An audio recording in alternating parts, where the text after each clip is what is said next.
젊고 새롭고 쉽지만 결코 가볍지 않은 정치판 이야기 그들의 정치수다 함께해 주실 분을 소개합니다. 장경태 더불어민주당 청년위원장, 이준석 바른미래당 최고위원, 신정현 경기도의회의원, 장혜찬 시사평론가, 그리고 김주영 리얼미터 이사가 이 자리에 나와 있습니다. 안녕하십니까? 안녕하세요. 안녕하세요. 국내 사정 복잡한 틈을 타서 북한이 다시 또 오늘 아침에 일명 굿모닝 미사일을 쏘았습니다. 한반도를 미사일 연습장으로 만들고 있는 셈인데요. 그것도 미국과 대화하겠다 밝히고 몇 시간 안 돼서 도발을 한 겁니다. 관련 영상을 저희가 한번 전해드리면서 함께 보려고 했는데요. 일단 장혜찬 평론가님, 이게 장사포, 이제 최근 공개된 건데 완성형을 보여주고자 함이지. 왜냐면요. 트럼프 대통령에게 대화를 제의하고 7시간 만에 일어난 도발이었거든요. 네, 최선희 외무성 부상이 9월 하순경 미국 측과 대화할 용의가 있다고 밝혔습니다. 그리고 그 발언에 잉크도 마르지 않은 7시간 뒤에 바로 이 초대형 방사포로 추정되는 미사일을 시험했는데요. 이 방사포 같은 경우는 우리가 말이 쉬워서 방사포로 부르는 것이지 사정거리나 위력에 있어서는 단거리 탄도미사일과 거의 동급이라고 지금 군사 전문가들이 추정을 하고 있고요. 네. 이 부분에 대해서 미국은 그간 ICBM이 아니면 북한 내부의 어떤 무기 실험을 용인해오지 않았습니까?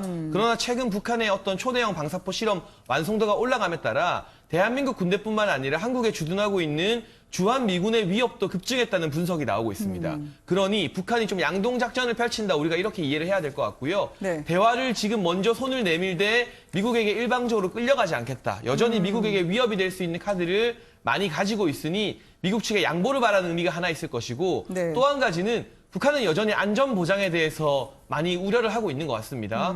물론 첫 번째 의제는 제재 해제나 경제 투자 같은 경제적인 부분을 원하겠지만 북한의 체제를 보장해달라는 그러한 강력한 안전 보장 같은 요구도 추가적으로 이루어질 실무 협상에서 할 가능성이 높다는 게 이번 방사포 발사를 통해서 우리가 유추할 수 있는 내용 같습니다. 네, 장경태 위원장님, 무엇보다도 판문점에서의 북미 회동이 계속 공회전을 거듭한 이후에 갑자기 이제 북한 측에서 꿈쩍하지 않다가 미국과 대화하겠다 나선 거 아니겠습니까? 아무래도 핵무장이나 아니면 트럼프가 실망했다, 그런 말에 조금은 이제 긴장을 풀 국면이다 생각한 걸까요? 아무래도 이제 북한에서는 어찌되었건 9.19 군사합의 내에서 그 합의를 준수하면서 군사훈련을 하고 있습니다. 계속적으로 이 군사합의, 소위 40km 이내에서의 비행훈련이라든지 10km 이내에서의 기동훈련, 그리고 500km 이하의 미사일 발사 등의 합의 수준을 준수하고 있거든요. 다만 최근에 이 동향 자체가 지난번에 중국의 왕이 외교부장이 북한을 전격적으로 방문하면서 북한과 중국 일정한 합의사항에 다다른 것이 아니냐, 그리고 북한과 미국 간의 합의를 진전할 수 있을 그런 어떤 새로운 카드가 만들어진 게 아닌가라는 추측을 하고 있습니다. 새로운 카드가 만들어졌는데 왜 미사일을 그럼 쏘는 겁니까? 계속적으로 양면 전략을 하고 있는 거죠. 그러니까 소위 이제 트럼프 대통령을 자극하지 않는 선에서 군사훈련하면서, 하지만 호락호락 우리가 합의할 생각은 없다, 이런 메시지를 주고 있는 것 같습니다. 북한이 네. 도발을 한다라고 생각할 수 있지만요. 사실은 이 미사일 발사에 대한 부분들은 행간을 읽어야 합니다. ICBM, 다시 말하면 트럼프가 두려워하는 미사일이 아닌 왜 단거리를 쏴야 했을까? 그리고 지금 같은 대화를 하자고 말하면서 왜 미사일을 쏜 걸까? 마찬가지로 미국의 입장에서 보면은 대화하자 그러면서 왜 경제 제재는 풀지 않을까? 동일한 것이거든요. 지금 현재 ICBM을 하지 않은 채 대화의 문을 열 수 있는 어떤 기반을 마련하고요. 그러면서 여전히 단거리에 대한 어떤 스스로의 능력을 보여줌으로써 어떤 대화의 어떤 자기의 어떤 유리한 국면들을 끌어가고자 하는 하나의 외교적 수사인 것입니다. 이게 너무나 과대하게 평가할 필요도 없고요. 또 이것을 가지고서 한반도를 미사일 연습장으로 만든다라는 식의 어떤 묘사도 적절치 않다고 생각합니다. 평소에 칼춤 추던 망나니가 대화의 의지를 보이기 위해서 작은 칼 들고 나온 경우는 없습니다. 꽃을 들고 나와야죠. 그러니까 이런 식으로 자꾸 이제 실제적인 북한의 위협을 축소하려고 하는 것 자체가 저는 지금 안보 불안을 국민들이 갖게 되는 원인이라 보고요. 사실 우리는 여기에 대해서 아까 신 의원님이랑 이제 장 위원장이 사실 ICBM이 아니기 때문에 미국은 압박을 받지 않을 것이다 그랬는데, 우리한테 식칼 들고 온 거예요. 가까이 있는 우리한테 위협입니다. 꽃을 들고 나온 게 아닌 이상 대화 의지는 없다고 봐야죠. 그걸 어떻게 그렇게 판단합니까? 한 국가가 군사연습을 하는 거 가지고 칼춤을 춘다라고 표현하는 것 자체가 바로 북한의 어떤 행위에 대한 행간을 너무 과하게 해석한 것입니다. 이러한 해석 때문에 우리가 불안한 안보로 인해서 자꾸만 싸움을 만들려고 하는 국면으로 가져가는데요. 다시 말씀드리지만 행간을 읽어야 되고요. 북한도 미국도 간절히 대화를 바라는 그러한 국면이라고 보시면 되겠습니다. 방사포가 우리한테 도움이 되는 게 뭡니까? 아니 사실 그 북한의 미사일이 우리에게 더 위협이 되기보다는 우리도 현무 1, 2, 3형 다 개발하고 있지 않습니까? 우리는 1,500m까지 이미 개발 완료하고 있습니다. 그런데 북한이 500km짜리 미사일 발사했다고 해서 우리 안보에 크게 위험이 됩니까? 그렇지 않습니다. 그리고 북한 입장에서도 방금 신 의원님께서 말씀하셨는데요. 유엔 제재 결의안도 네. 있지만 미국 제재 결의안도 있지 않습니까? 그러면 미국이 정말 협상의 의지가 있다고 한다면 유엔 제재 결의안까지는 안보리사회에 통과해야 되니까 뭐 좀 처치하더라도 미국 제재 결의안만큼은 좀 완화시켜 줄 수 있는 거 아니냐라는 지금 사실 도발할 수 있죠. 큰 거 안 쏘고 이제 작은 거 쏘니까 이제 새콤을 풀어줘요? 우리 이제 논리가 어떻게 되는 겁니까 이게 자, 이제 제가? 북한에 대해서는요, 제가 그냥 요약을 할게요. 한쪽은 동생 응석바지 그냥 관대하게 봐주자는 거고, 한쪽은 미국, 일본 그렇게 구박하면서 왜 북한에만 설설 키냐, 제 양쪽으로 갈라졌던 토론을 전해드렸습니다. 조국 후보자, 이제 장관이 되셨죠? 넘어가야 될 것 같습니다. 조국 법무부 장관이 처음으로 국무회의에 참석을 했습니다. 대통령의 맞은편에 앉았고요. 가급적 무표정을 유지하려고 애썼던 흔적이 보이던데요. 영상으로 먼저 소개를 해드리도록 하겠습니다.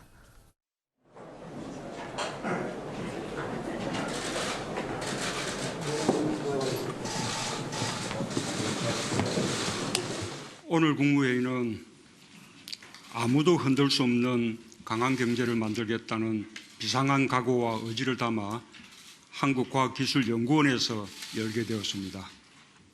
소재 부품 장비 산업 경쟁력 강화는 경제 강국을 위한 국가 전략 과제입니다. 한일 관계 차원을 뛰어넘어 한국 경제 100년의 기틀을 세우는 일입니다. 지난 2달여 소재 부품 장비 산업 경쟁력 강화는 명실상부한 국가 전략 과제로서 추진 동력을 확보하였습니다. 대기업과 중소기업, 산학연회, 시민들의 격려와 응원까지 보태져 범국민적 차원에서 공감대가 형성되었습니다. 전에 없던 일로 큰 힘이 되고 있습니다. 국무회의에 참석하는 조국 장관을 보실 수가 있습니다. 티타임으로 많은 분들이 가셔도 가급적 회의장 안에서 무표정한 표정을 유지하려고 애썼던 분이죠. 장해찬 평론가님, 그런데 말이죠. 저 장소가 공교롭게도 딸의 허위 인턴 증명서 의혹이 불거졌던 키스트였죠. 네, 키스트에서 지금 관련 연구원들의 증언도 나오고 있는데요. 조국 장관의 배우자인 정경심 교수의 요청으로 인턴 증명서를 써줬다는 연구원 증언이 언론 보도를 통해서 확인된 바가 있고, 네. 심지어 그 해당 인턴 담당 같은 경우는 조국 장관의 딸이 3일밖에 나오지 않았다 갑자기 없어져서 의아했다. 그런데 어떻게 3주가 넘는 기간에 인턴 증명서가 나왔는지 모르겠다는 인터뷰도 했습니다. 바로 그곳인데 조국 장관은 청문회에서도 이 키스트 의혹에 대해서는 명확하게 답변을 하지 못했습니다.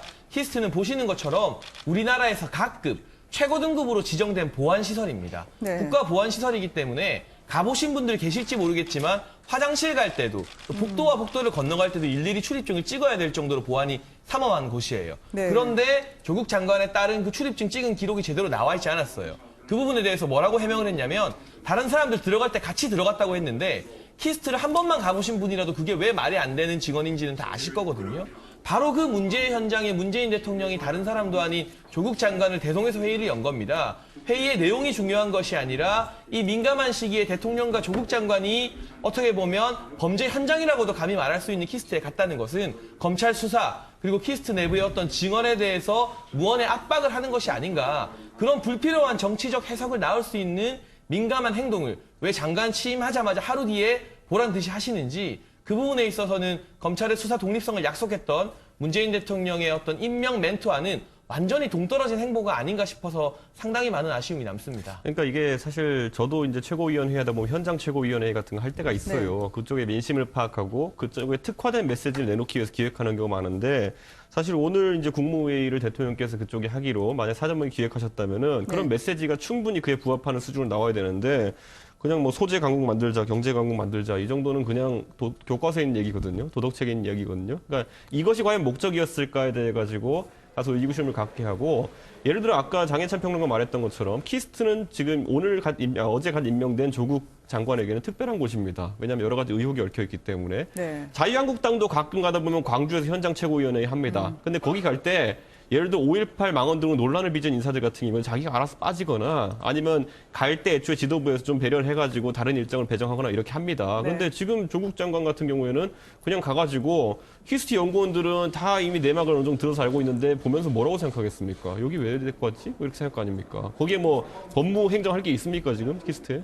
아니 국무회의 장소이기 때문에 당연히 국무위원이 가야죠. 그렇지만요. 아까 제가 말했듯이 최고위원이면 최고위원 회의 가야 되는 것인데 상황에 따라서 가는 대상 기관이나 대상 지역에 따라서 조정을 하기도 해요. 아니, 이준석 아, 예. 근데 이제 그건 의혹을 사실로 최고위원회와 하는 거기 때문에 더더욱이 이제 대통령의 일정이기 때문에요. 문제제기는 하실 수 있죠. 네. 두세 달 전에 일정이 픽스가 됩니다. 이미 일본의 경제 침략이 시작됐을 때 일정이 준비가 되고 있었고요. 키스트가 왜 기초부품 산업의 사실 우리나라 최고의 메카 아니겠습니까? 그럼 당연히 가실 수 있죠. 근데 이걸 가지고 무슨 메시지가 적다 그렇게 말씀하시면서 폄하하시는 건 좀 부적절한 언행인 자, 토론하실 게 또 뒤에 남아있어요. 신정현 한 가지 의원님께 말할게요. 전해드리고 싶은데요. 임명 전까지 대통령의 고심이 꽤 깊었던 것으로 알고 있습니다. 주말새 또 어제는 저희가 전해드렸지만 찬성이냐 반대냐 두 가지 안을 다 놓고 대통령이 고심한 것으로 전해졌는데요. 조국 장관이 임명 직전에 청와대를 방문했을 것으로 보인다라는 보도가 나왔습니다.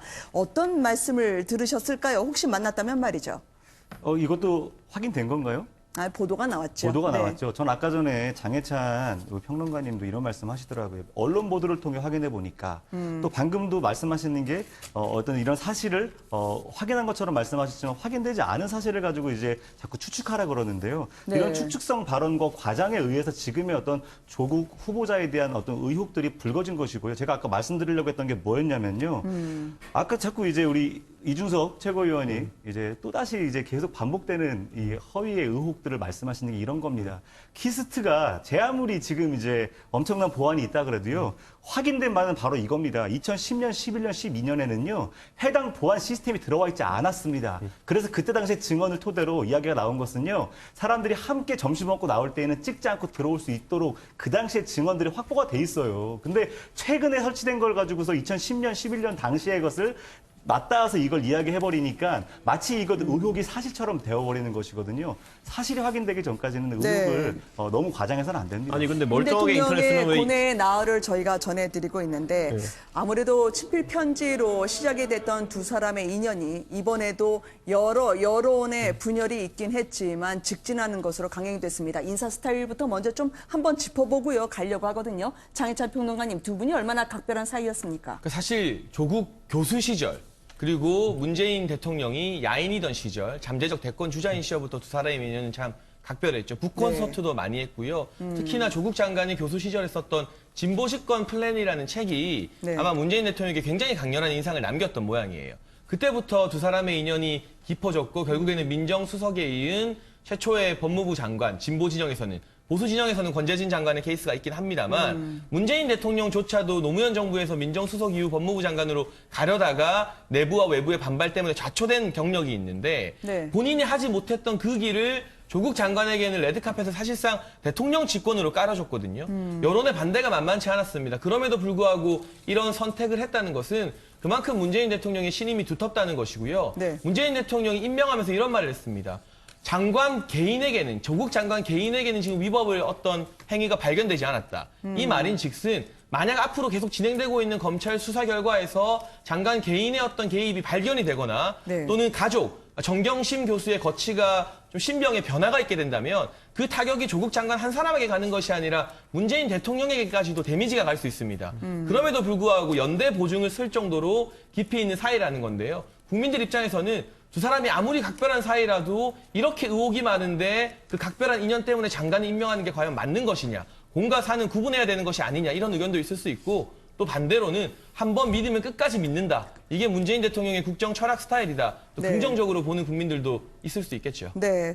한번 가슴에 품으면 어떤 일이 있어도 직진하는 인사 방식에 대해서 이 조국 장관 임명 과연 국민들은 어떻게 생각을 했을까요? 김 이사님 리얼미터에서 조국 장관 임명에 대한 여론조사가 있었죠. 네네.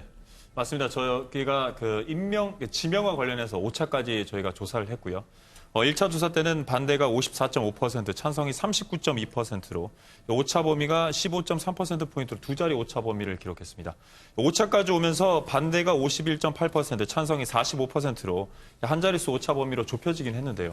이번 조사는 임명을 잘했냐 못했냐에 대한 조사입니다. 네. 지명과 국민 여론이 비슷한 양상을 보였는데 반대가 49.6%, 약 50%가량이고요.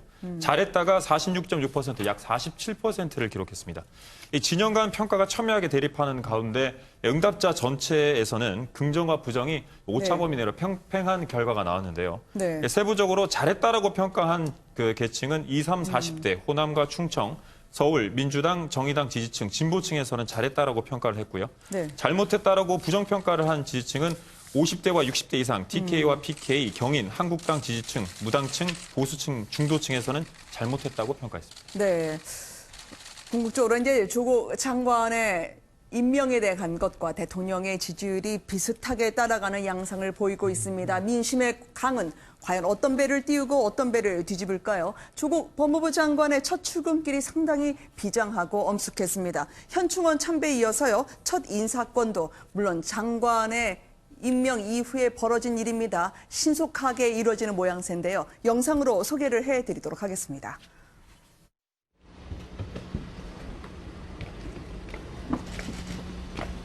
취임 이후 첫 점심을 직원들과 하셨잖아요. 네, 어떤 이야기 나누셨습니까?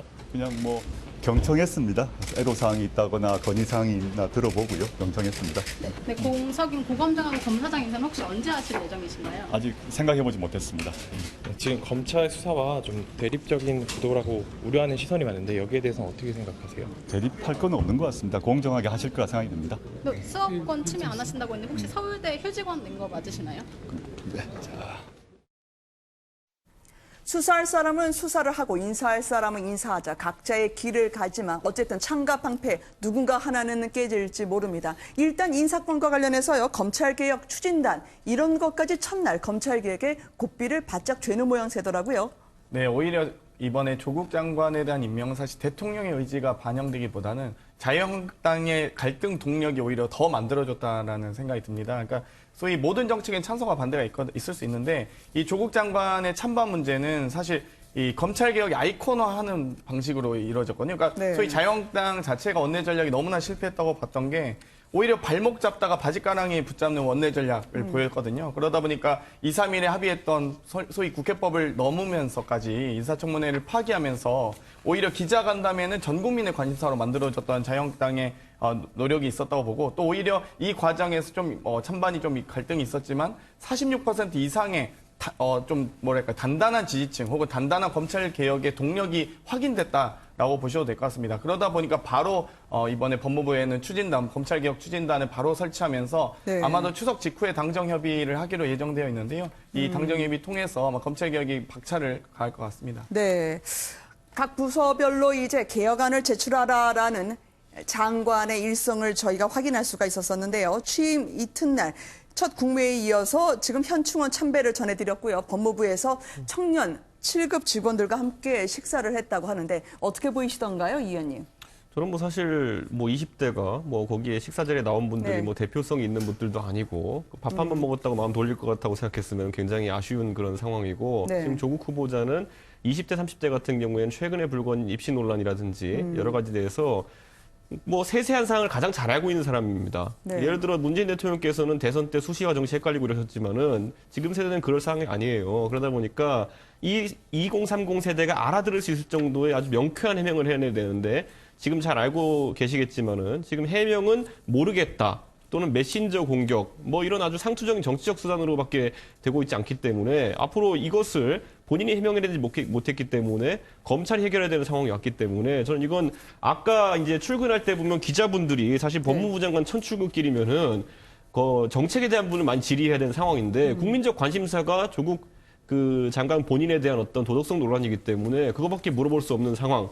그걸 지금 만들어 놓은 것이 여당과 지금 대통령의 선택입니다. 아이고, 정말 이 말은 옳지 않습니다. 왜 조국 수석의 조국 지금 현 장관의 능력과 어떤 앞으로의 비전을 물어보지 않고 왜 도덕성을 물어볼까요?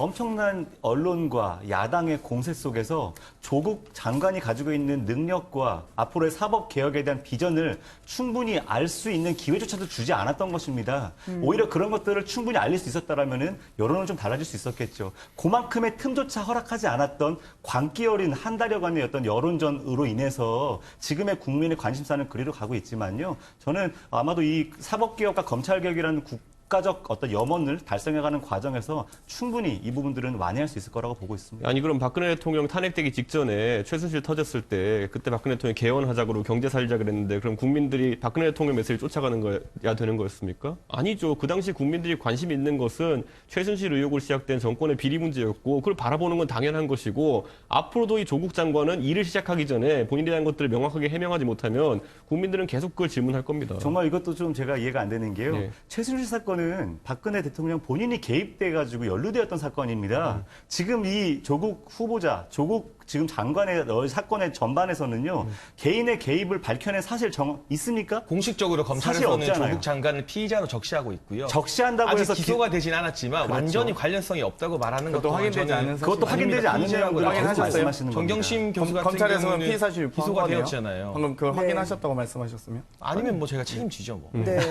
자, 윤석열 총장 이야기로 넘어가면 지금 말씀하신 토론에 답이 될 것 같습니다. 과연 조국 법무부 장관이 검찰 개혁에 대해서 얼마나 힘있게 추진할 수 있을지 그 키는 그 아래에 있는 윤석열 총장이 주고 있는 것 같은데요. 법대로 수사를 말하는 윤석열 총장 드러내놓고 얘기하진 않지만 후문이 계속 나오고 있습니다. 두 사람의 강대강 먼저 영상으로 전해드리겠습니다. 그 본질에 더 충실하고 그리고 검찰권도 다른 모든 국가 권력과 마찬가지로 국민에게서 나오는 권력인 만큼 국민들을 잘 받들고 국민의 입장에서 어떻게 우리가 고쳐나가고 어떤 방식으로 이 권한 행사를 해야 되는지 이 헌법 정신에 비춰서 깊이 고민을 하겠습니다. 검찰은 수사를 하고 법무부는 법무부의 일을 하면 됩니다. 법무부의 검찰에 대한 적절한 인사권 행사, 검찰개혁의 법제화, 국민 인권 보호를 위한 수사 통제 등 검찰에 대한 법무부의 감독 기능을 실질화해야 한다고 생각합니다. 저 장관 취임 자리에 윤석열 총장 팀은 가지를 않았죠. 물론 부르지 않은 건지 또 안 부르면 어차피 갈 일도 없다고 하는 건지 모르지만 묘한 긴장감을 확인할 수가 있었습니다. 윤석열 총장이 나는 헌법주의자라고 얘기하던데 검찰개혁에 저항하는 세력 아니다. 그 얘기하고자 함일까요? 사실 계속 윤석열 총장을 검찰주의자라는 말로 여권에서 공격을 하고 있는데 네. 그 검찰주의자 누가 임명했습니까? 그리고 그 검찰주의자한테 막강한 인사권을 주면서 유례 없이 서울중앙지검 1차장, 2차장, 3차장을 전부 다 특수통으로 배치하게 윤호해 준 것. 그 당시 민정수석이 조국 장관이었습니다. 그렇기 때문에 윤석열 총장 입장에서는 내가 지금 조직 지키자고 이 수사를 하는 게 아닌데라는 아마 한탄감이 조금 들었을 것 같고요. 본인이 헌법주의자라고 말한 것처럼 잘못을 했으면 장관 후보자든 장관 후보자의 배우자든 수사를 하는 게 우리 헌법에 근거되어 있는 내용이기 때문에 이 수사 끝까지 가겠다, 직을 걸겠다는 의지의 표명으로 봅니다. 그렇기 때문에 오늘 바로 조국 장관의 동생 전처의 자택까지 추가로 압수수색을 하는 등 압수수색의 범위, 또 수사의 속도 역시 계속해서 나가고 있는 상황인데 저는 윤석열 총장의 스타일상 네. 이런 균형감을 찾는 방향이 조국 장관이나 그 가족에 대한 수사를 약화하는 방향으로 균형감을 찾는 게 아니라 지금 패스트트랙 관련 수사 검찰로 이관하라고 했잖아요. 아마 한국당 관련자들에 대한 수사도 매우 우리가 상상하는 것 이상으로 강도 높게 진행할 확률이 높습니다. 기소의 어떤 속도도 빠를 것 같고요. 네. 그런 식으로 균형감을 찾는 게 윤석열 스타일이고 헌법주의자라고 말하는 본인의 어떤 주관을 드러내는 것이기 때문에 장관이 왔다 하더라도 수사의 강도가 약해질 것 같지는 않고 또 한 가지 짧게 설명드리면 지금 조국 장관 같은 경우는 제대로 인사권을 활동하기가 힘듭니다. 왜냐하면 청문회에서 본인이 특수부의 권한을 줄이겠다 했는데 그 특수부 권한을 대폭 늘려준 게 다름 아닌 문재인 정부이고 지금 특수부에서 조국 장관 가족들을 수사하고 있기 때문에 지금 섣부르게 특수부 인사를 건드리면 수사 방해로 오해를 받을 여지가 굉장히 커요. 그래서 조국 장관 임명은 했지만 사실상 이 수사의 1차 마무리가 되는 앞으로 한두 달 동안은 허수아비 상태로 있을 수밖에 없다는 것도 조국 장관이 맞이할 수밖에 없는 현실적인 한계로 보입니다. 네. 저는 윤석열 총장이 이렇게 하는 것이 지금은 시작인데요. 앞으로도 이러한 방식의 수사를 진행한다면 저는 찬성입니다. 바로 오늘 나왔던 나경원 원내대표의 아들 동일한 어떤 제1저자 사건이 터졌을 때 아마도 지금 조국 후보자의 어떤 그 당시의 어떤 사건과 같더라면은 지금도 아마 200여 명의 검사들과 수사관들을 바로 파견을 해야 되는 게 맞겠죠. 하지만 잠시 뒤에 나경원 원내대표 거는 그런가요? 저희가 짚도록 할게요. 왜냐하면 예. 지금은 오늘 윤석열 총장 팀이 다시 한번 압수수색에 들어갔고요. 사모펀드를 겨냥하고 있다. 이미 구속영장을 치면서 어쩌면 부인이 아닌 이제 조국 장관 본인에게 향하고 있는 칼날을 저희가 확인할 수가 있습니다. 무엇보다도요. 내부 수사문건 아까 말씀하셨는데 피의자로 조국 장관을 적시했다. 이 부분에 대해서 기밀 유출 아니냐. 피사실과 관련해서요. 이 문제를 제기하셨죠. 그러니까 법무부는 법무부대로 일을 하면 되고 검찰은 검찰대로 일을 하면 됩니다. 애초에 윤석열 총장이 뭐 민주당과 가깝다거나 그런 사람이 아니거든요. 아마 소식과 수사하실 걸로 예상되고요. 문 대통령께서도 성향상 아마 검찰 수사를 존중할 것으로 예상이 되는데 문제는 이 검찰이란 조직의 인습이 남아있다는 겁니다. 수장이 바뀌었다고 해서 조직이 바뀌지 않거든요. 네. 지금 표적 수사, 하명 수사, 별건 수사, 피의사실 공표 그동안의 그 어떤 검찰의 잘못된 나쁜 인습과 행태들이 계속 나오고 있지 않습니까? 그러다 보니까 더더욱 검찰개혁의 중요성과 필요성이 더 느껴지는 것이죠. 아니 네. 도대체 표적 수사랑 하명 수사를 누가 시켰다는 겁니까 지금? 그런 행태들이 하명이라는 건 보인다고 위에서 내려 누가 말씀드렸죠. 하명했습니까? 대통령이 지금 하명한 겁니까? 그리고 내부 저는 조직에서 지적하고 할수 싶은 있죠. 게 방금 전에 피의사실 공표나 이런 것에 대해서 강하게 불만을 표하셨는데 그렇다면은 문무일검찰 총장 시절에 피의사실 공표를 해가지고 스스로 목숨을 끊은 분들이 있어요. 예를 들어 변창훈 검사라든지 아니면 이재수 사령관이라든지 이런 분들은 뭐 논두렁에 버금가는 망신 주기를 해가지고 그런 일들이 발생했다고 인지하는 분들이 있는데 거기에 대해서 민주당 정치인들이 혹시 뭐 유감의 표명을 하든지 아니면 그때 지휘를 하겠다는 의지를 검찰 수뇌부 이상에서 보여준 적이 있는지 그거 저는 없다고 보거든요. 저는 검찰이 우리 편 잡을 때는 굉장히 아픈데 과거에 남들 몰아세우고 적폐몰이 할 때는 그때는 입 싹 씻고 있다 지금 와가지고 피의사실 공표에 대해서 이야기하는 거는 진정성 없죠. 아니죠. 문무일 검찰총장이 바뀌었다고 해서 소위 이제 정권이 바뀌고 문무일 검찰총장이 들어섰다고 해도 검찰이라는 조직의 승리가 그렇게 쉽게 그때 바뀌지 지적이라도 했어요 않습니다. 그러면은? 그때 진짜 아니 변창훈 검찰이 검사 수사하는 돌아가시고 것에 대해서 이재수 정당이 사령관 지적을 돌아가실 때 하면 지적한 민주당 인사 있으면 그럼 이름 수사 대주세요. 개입을 하라는 말씀이세요? 정당이 공식적으로? 지금은 하려고 하잖아요. 아니죠. 저희 수사 개입 안 하잖아요. 지금은 검찰에 대해서 수사 개입 엄청 하고 있으면서 무슨 소리예요? 다만 인사청문회 전에 소위 선례도 없는 그런 압수수색 같은 무리한 수사 그리고 공소시효를 이유로 무죄 추정의 원칙을 지키지 않는 기소 이런 것들을 저희가 지적했던 것이지 언제 저희가 수사 개입했습니까? 그때는 이미 출석한 기무사령관한테 수갑을 채웠어요. 그거 관행이 안 맞는다고 했더니만 아무 지적도 안 했잖아요. 민주당에서. 자, 이제 현재로 돌아와서요. 예. 이제 국민들의 상식과 염치에 대해서 저희가 한번 논의를 해보고자 합니다. 기소와 관련해서는요. 어쨌든 사망자까지 일어난 부분에 대한 논두렁식에도 이야기를 했지만요. 부인 정경심 씨가요. 그런데 기소가 됐는데 정경심의 해명이라는 이름으로 페이스북을 개설을 했습니다. 장혜찬 평론가님, 보통 이제 장관 부인이 이 정도 되면 말씀치 않으시거나 아니면 서두에 논란을 빚어서 유감이다라는 말을 표명할 법도 한데 상당히 당당한 어프로치를 하시더라고요. 그러게요. 본인 같은 경우는 끝까지 결백을 주장하는 것 같고요. 이 본인 페이스북 개설하기 이전에 정경심 교수의 해명문이 김강진 청와대 정무비서관 페이스북에 올라와서 또 한바탕 홍역을 치르지 않았습니까? 네. 청와대가 어떻게 개인을 옹호해 주느냐, 변호해 주느냐.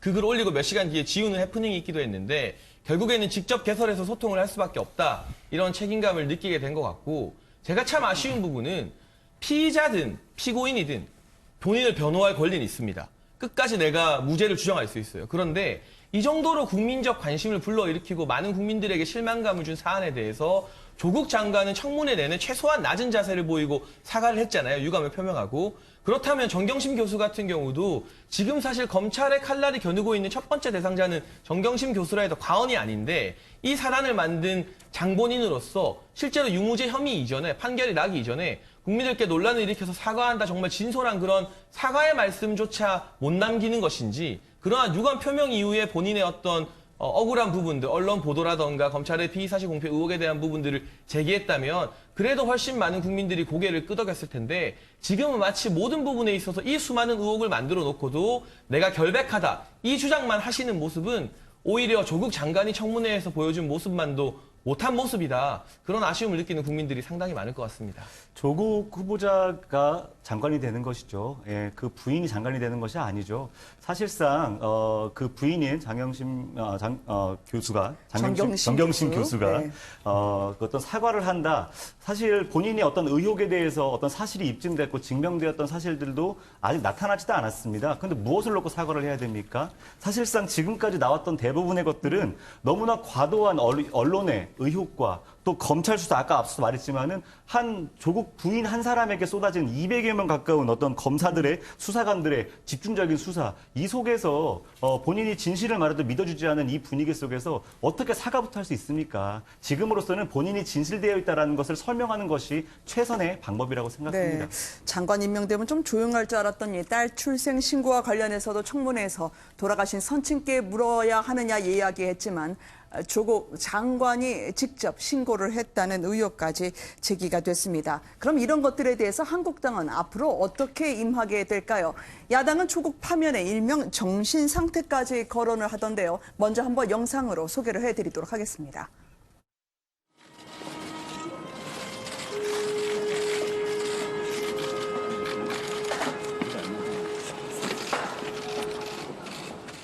민주주의는 이 땅에서 종언을 구하게 되었습니다.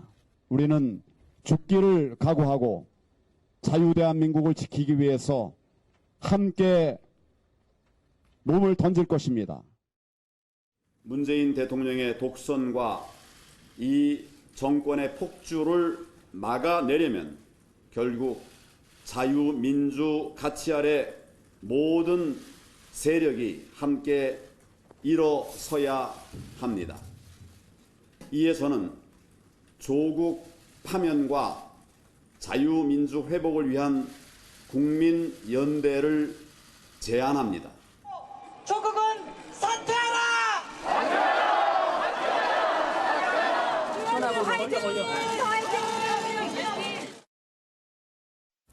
반문이라는 게 있을 줄 알았더니 이제는 반조국 연대라는 게 나왔습니다. 황교안 대표가 파면을 위한 연대를 제안하고요. 또 나경원 원내대표에 이어서 오늘은 이현주 의원이 삭발까지 감행을 하던데요. 이게 아름답다는 평가도 있고요. 하지 말아야 할 3대 쇼 중에 하나다라는 얘기도 있습니다. 일단 이 의원님 어떻게 된 겁니까? 저는 뭐 지금 봤을 때 야당에서 이제 워낙 여러 가지 분파가 있기 때문에 각자의 투쟁 방식이 다른 것 같습니다. 실제로 뭐 이제 바른미래당 일부와 그리고 또 이제 국정조사를 추진하는 세력이 있고요. 그리고 네. 지금 황교안 대표 같이 어떤 장외 투쟁을 조금씩 준비해 나가는 모습도 있고요. 그리고 이제 이현주 의원 같은 경우는 무소속 의원이기 때문에 개인 자격으로 아주 강하게 하기 위해서 네.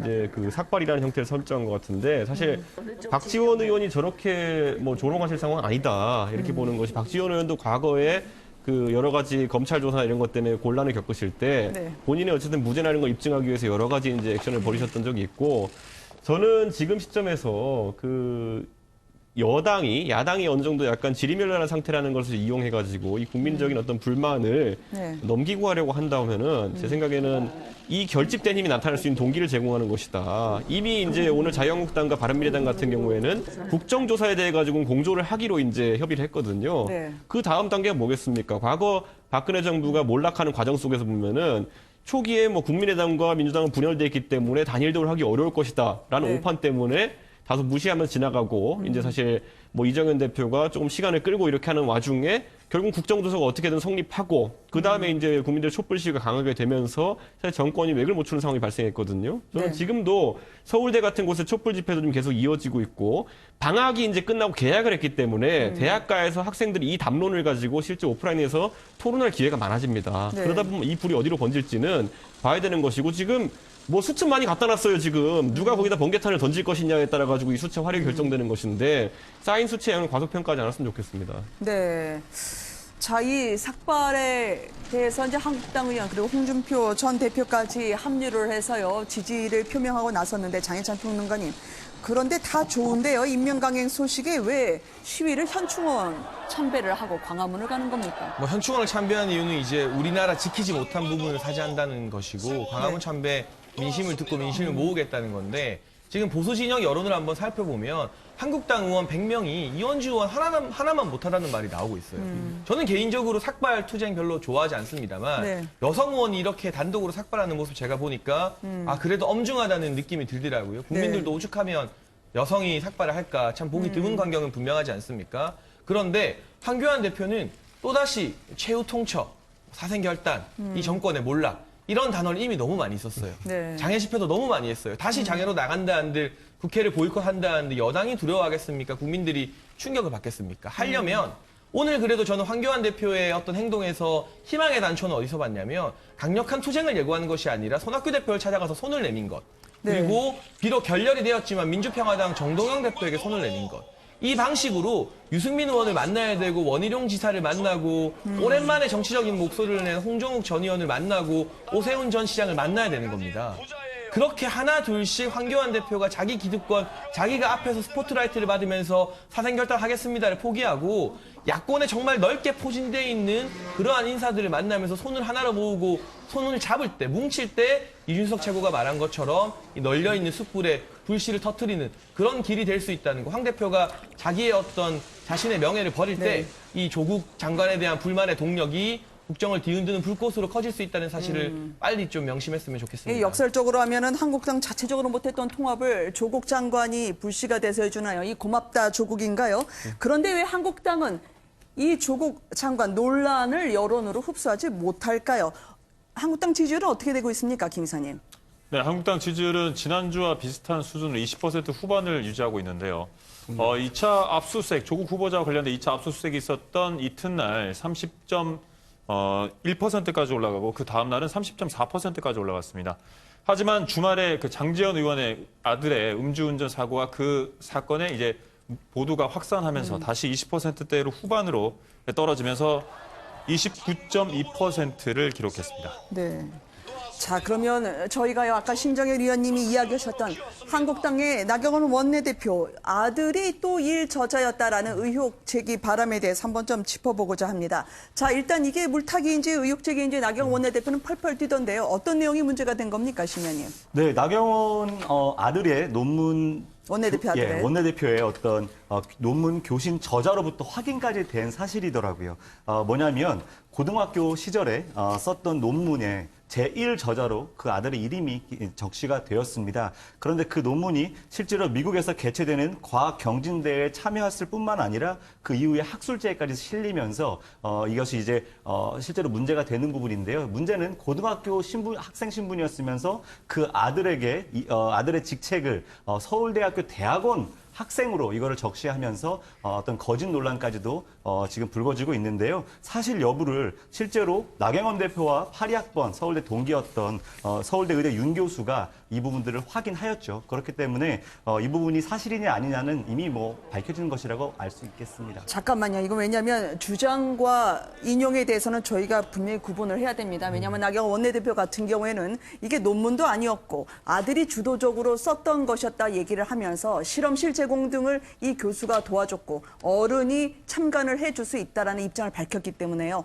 법적인 명예훼손과 관련된 부분이기 때문에 조금 더 사실에 집중해서 들어보겠습니다. 그러니까 실제로 네. 이게 그 과학 경진대회라고 알려졌는데 사실 우리나라에도 비슷한 대회가 있습니다. 과학 전람회라고 하거든요. 네. 여긴 고등학생들이 참여하게 돼 있고 실제 나경원 원내대표의 아들이 참여한 그 과학 경진대회에서 1, 2, 3등을 전부 다 고등학생이 했습니다. 그러니까 고등학생 대회가 맞고요. 거기에 이제 가는 과정에서 이제 여권에 지적할 수 있는 거는 나경원 원내대표가 그 과정에서 이제 서울대 의대 모 교수에게 그 친분 관계를 이용해가지고 연구실을 잡아달라고 한 부분, 이 부분이냐에 대한 문제고, 나경원 대표는 이건 논문이 아니다. 그래서 1저자, 2저자의 개념이 적용되는 것도 아니기 때문에 그 지금 불거진 조국 후보자 딸과의 그 형평성 문제는 발생하지 않는다 이렇게 얘기하는 거죠. 네, 한번 들어보도록 하겠습니다. 왜냐하면 나경원 원내대표가 이 부분에 대해서 직접 입장을 밝혔거든요.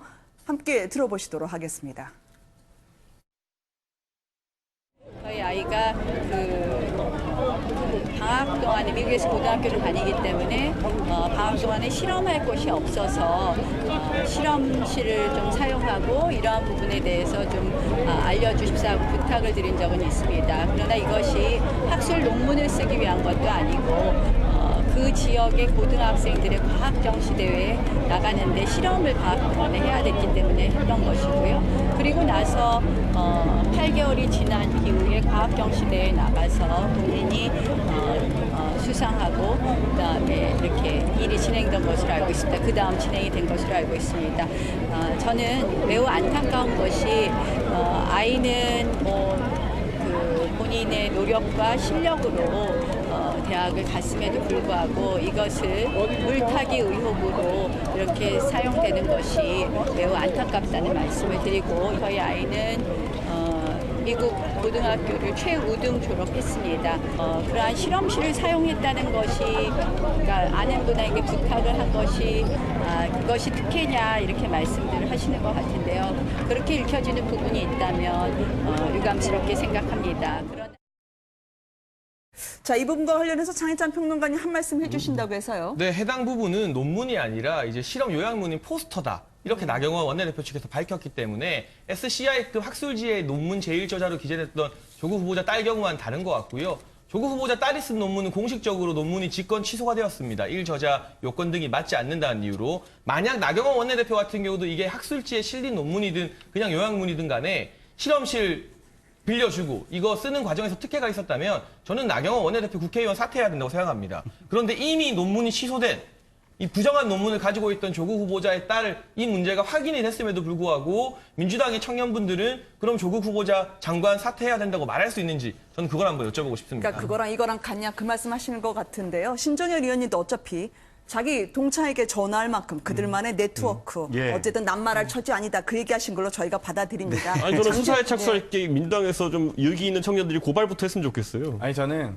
나경원 의원님 아들도 그렇고 황교안 대표님 아들도 그렇고 몇 개 사실 저거에 대해서 한 달 전에 이미 제보를 받았었습니다. 그런데 저희가 문제 제기하지 않았던 것은 가족은 가급적이면 안 건드렸으면 좋겠다는 어떤 의미였거든요. 그런데 네. 자꾸 이렇게 좀 너무 가족의 문제로 그리고 자녀에 대한 사실 제도를 결국 이 사회 지도층들이 서로 그 자녀에 대한 표창장 어떤 스펙 이런 거 만들어줬던 거 아니겠습니까? 그런 네. 걸 가지고 자꾸 이렇게 네. 다 고발하죠. 같이. 자, 너무 죄송한데요. 네. 가족 안타깝네요. 하나 더 남아있어서 저희가 해야 됩니다. 네. 장재현 의원의 아들과 관련해서요. 장용준 씨 래퍼죠.